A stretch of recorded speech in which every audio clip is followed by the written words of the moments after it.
Good afternoon, Facebook parents. I'm so glad you're joining us today. My name is Julie, and I'm the Director of Programs with Esteem. And today we're going to talk about dealing with uncertainty and how to help our kids with that. Obviously, I don't need to tell you there's plenty of uncertainty going on. But one thing we do need to remember is that all of our kids are going to deal with it differently. Some of them have much easier time than others. Some are just naturally more flexible and adaptable than others. But those are skills that we can help them to develop, and this is a great opportunity to do that. And those skills will help them for the rest of their lives. One of the main things we can do is talk to them. We can ask them, what is your biggest concern? What are you most worried about right now? And the answer might surprise you. We're hearing a wide variety of responses to that question, such as, I'm worried about whether or not I'll be academically prepared in the fall. I am concerned about what my friend groups are going to look like in the fall. I'm worried about not having anything to do all summer and being lonely and bored all summer long. I'm worried about sports and what sports are going to look like in the fall. I personally am worried about whether or not I will ever be able to get another haircut. When I asked my daughter, her main concern was whether or not they were going to have cross country in the fall.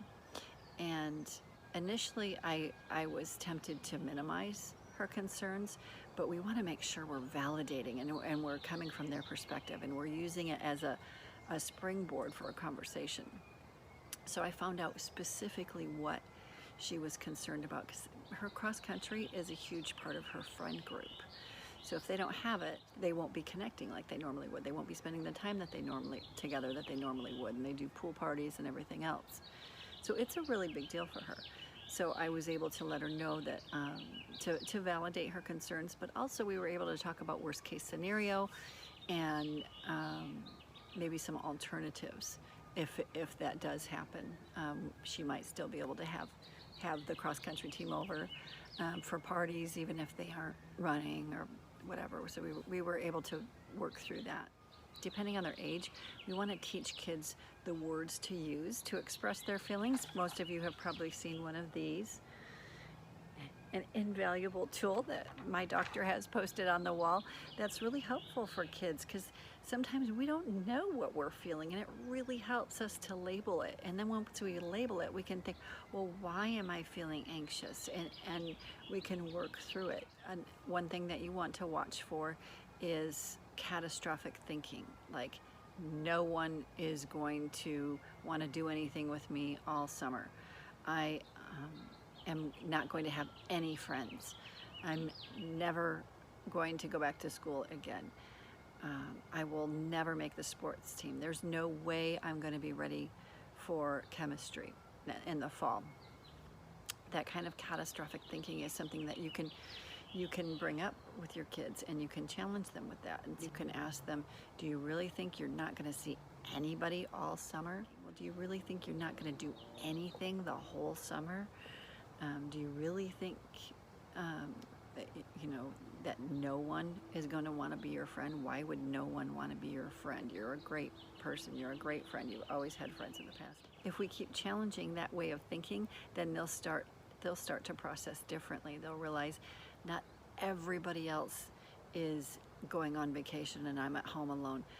We also want to remember that our kids are taking cues from us. So how are we dealing with the uncertainties, and how are we dealing with stress? And are we looking at things pessimistically, or are we using worry to cope? That might give us a sense of control.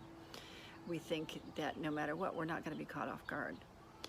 And I'm not saying don't be prepared and don't consider what might be happening around the corner, but at the same time, we want to be realistic and we want to cope with it in a healthy way. Realize that a big part of the stress and anxiety that comes along with uncertainty is all the what ifs and the worst case scenarios.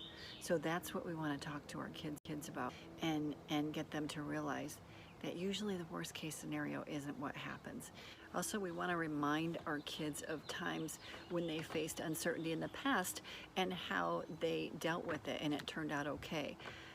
For us, that was moving to the Bay Area from San Diego. It was a huge move for our family, and I can remind my kids of how that was very uncertain. We didn't know what the school was going to look like. We didn't know what friends were going to look like. And it was hard, and there was some transition time, but it all turned out great. Another example, when they had to change schools. Again, there was a time of transition. There was a time where it was kind of challenging and difficult, but in the end, it turned out fine. So just reminding them of how they were able to successfully deal with stress, anxiety, and uncertainty in the past. Another healthy way of coping with uncertainty is to realize and to recognize that you can't control everything. There are some things that you're not going to be able to control, but there are some things that you can control. If you're worried about your academics and whether or not you're going to be prepared in the fall, make sure, even though there might not be accountability going on right now, because teachers and schools are adjusting to distance learning, even if that's the case, make sure that you're holding yourself accountable. Make sure that you're keeping up on your homework, even if nobody's checking it, even if nobody would notice if you didn't have it done. And make sure that you're getting help if you need it.